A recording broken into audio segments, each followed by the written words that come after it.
Students, welcome to our geography class. This week, we will mainly focus on revising the two chapters that we have learned. Chapter 1, Local Time and Standard Time, and Chapter 2, Interior of the Earth. But before we move on to our revision, we'll quickly finish up the second chapter that was remaining, Interior of the Earth. We learned about the layers of the interior of the Earth. First is crust, mantle and the core. In the crust, there are two another layers, continental crust and oceanic crust. Today, we will learn about the rest two layers of the Earth, that is mantle. In that you have upper mantle and lower mantle, and we will learn about core. In that you have outer core and inner core. The mantle. Now we have learned about the interior of the Earth. The first layer of the Earth is called as crust. Then second one is called as the mantle. Today we learn about the mantle. Mantle lies below the crust of the Earth. That means after crust, the second layer that comes is the mantle. Mantle begins from 42 kilometers from Earth's surface. That means from surface of the Earth, the place where we stay, from there we go down 42 kilometers and that's where we'll find the mantle. Mantle is divided into two parts. First is upper mantle and next is lower mantle. This is how it looks like. You will see over here, this is the dark brown color is the upper mantle. This light brown is the lower mantle. Today we will learn about the layers of the mantle. This is how the Earth looks like. You can see over here the crust, upper mantle, lower mantle, outer core and inner core. This layer is in the liquid state. That means the mantle or the layer after the crust is in liquid state, also called as lithosphere. Now the upper layer is known as asthenosphere. Asthenosphere means it is kind of a plastic. It looks like a plastic material.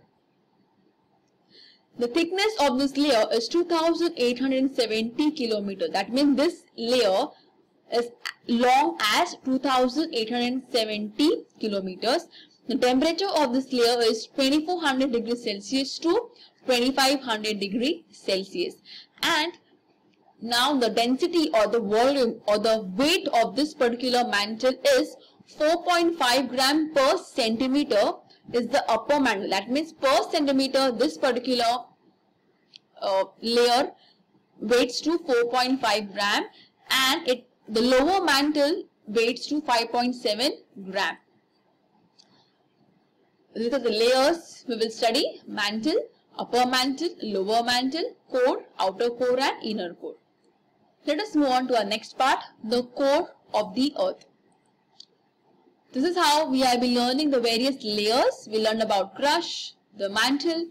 Today now we learn about the core, that is outer core and inner core. This light yellow or the orange color is the outer core of the Earth and the yellow one is called as the inner core. The core starts from about 2900 kilometers from the Earth's surface and the thickness of this core is about 3471 kilometers. That means from the surface of the Earth we have to go to 2900 kilometers and that is where we will find or will come across the upper or outer core of the Earth. So you can imagine how deep this particular layer is. This layer, the thickness or the broadness of this layer is 3471 kilometers. Now this layer is divided again in two parts, outer layer and inner layer. You can see this is how the interior or the core of the Earth looks like. Now parts of core, outer core and inner core. Outer core is located below the lower mantle. So as we have learned, the first layer is the crust followed by mantle, and after the lower mantle you have something called as the outer core, and inner core is below the outer core. So first layer after the mantle is the outer core and next followed by the inner core. Now this particular core is approximately 2900 kilometers to 5100 kilometers from surface of the Earth and inner core is approximately 5150 kilometers to 6371 kilometers from the surface of the Earth.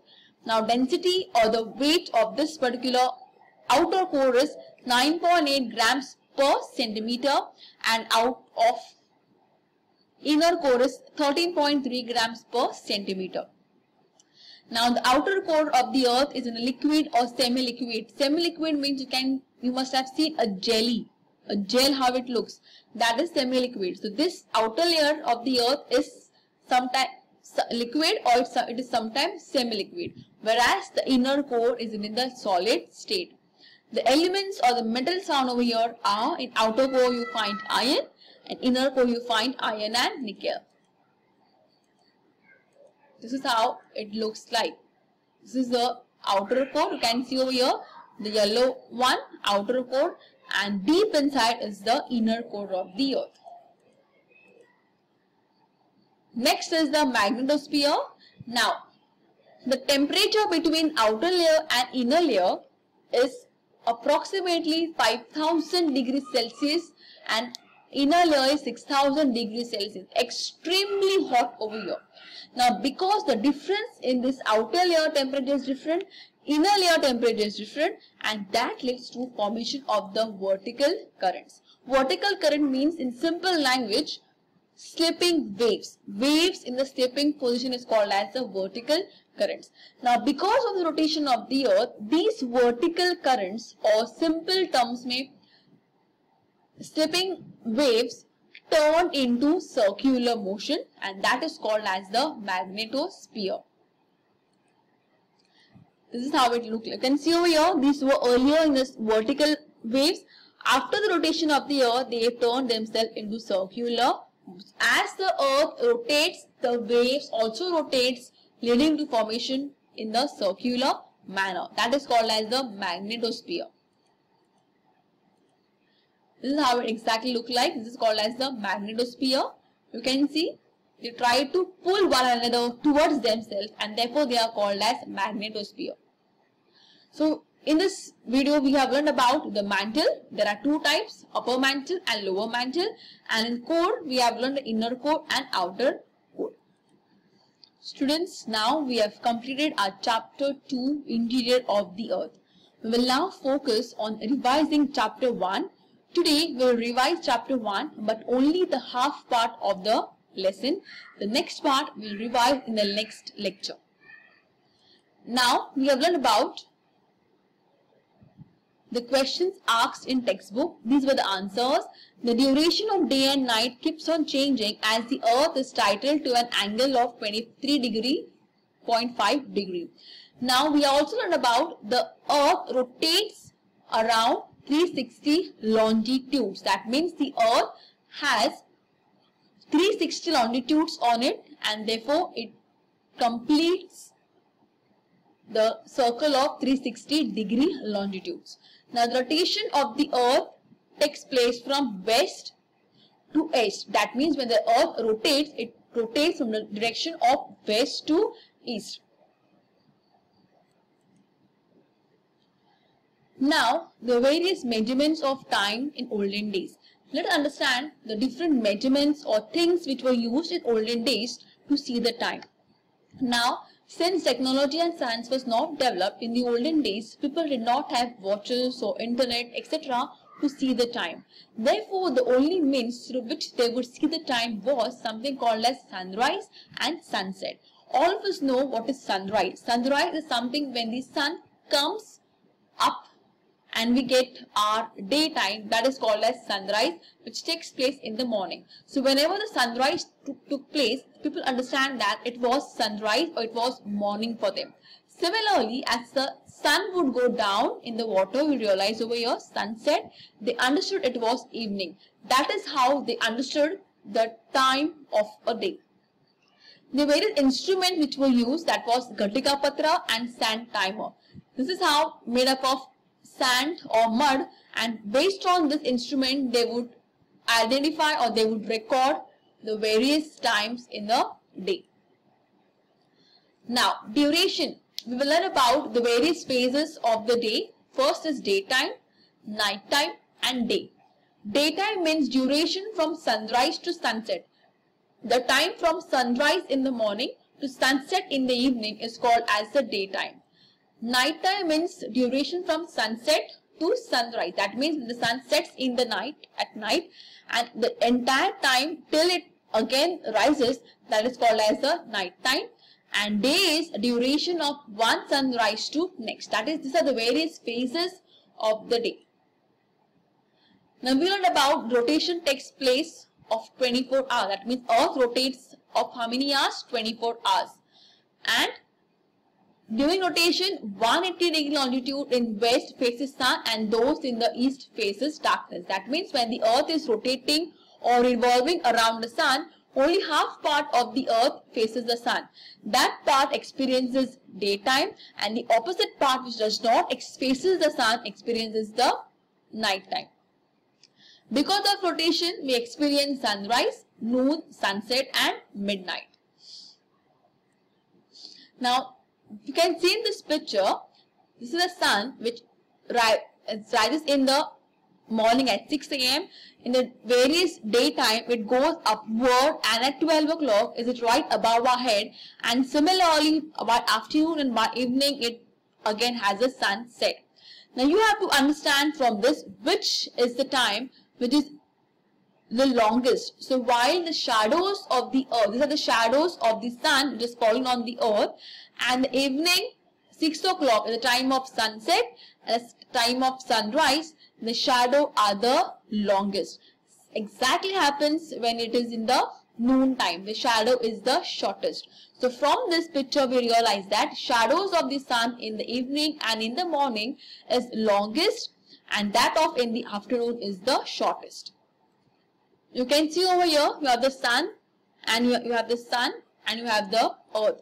When the earth is rotating around itself, also revolving around the sun, half part of the earth faces the sun, and this half part experiences the daytime. At the same time, the opposite of it experiences the night time. That means only half part of the earth receives sunrise, the opposite receives the night time, and that becomes vice versa when the earth starts rotating. Let us understand the meaning of local time. The time of a place as decided by the location of the sun in the sky is known as local time. You can see in this picture there are these three men standing over here in the sunlight. These are the longitudes or the vertical lines on the earth that we have learned. Now the longitude that falls exactly below the sun experiences the 12 p.m. in the afternoon, and that is called as the local time. On this longitude it will be a local time. Now this person or this longitude has already passed this particular sun rays, straight sun rays, therefore it is 12 past 1, and over here it is yet to be 12 o'clock on this longitude. So the longitude that falls exactly below the sun is called as the 12 local time. Now at poles the duration of time lasts around 6 months. That means at poles the time lasts for around how many months? 6 months. Now the difference between the two longitude is of local time is of 4 minutes. So longitude lying to the east of any longitude, it is ahead by 4 minutes. That means all the longitudes lying to the east side over here are always ahead by 4 minutes. Now the most important is the longitudinal extent of a country. Now if a country size is small, the difference between the local time in its west and east place will be comparatively less. So smaller size of the country, the local time difference will be less. So and also if the size of the country is more, the difference between the local time in west and east place will be more. So country size is very important to determine the difference between the two local time of various countries. Always remember now, Earth takes 24 hours to complete one rotation of 360 degree. Therefore, Earth rotates 15 degree in 1 hour. So, 60 minutes per degree is equal to 4 minutes to cover 1 degree. So, Earth has to rotate. It takes 4 minutes to complete or to cover the distance of 1 degree on the Earth. So, this local time differs by how many minutes? 4 minutes. So all the longitudes that lie to the east are always ahead of time to the west, and the difference between two longitudes increase local time also starts differing. The difference longitude can be known with the help of a globe or a. We'll continue next in the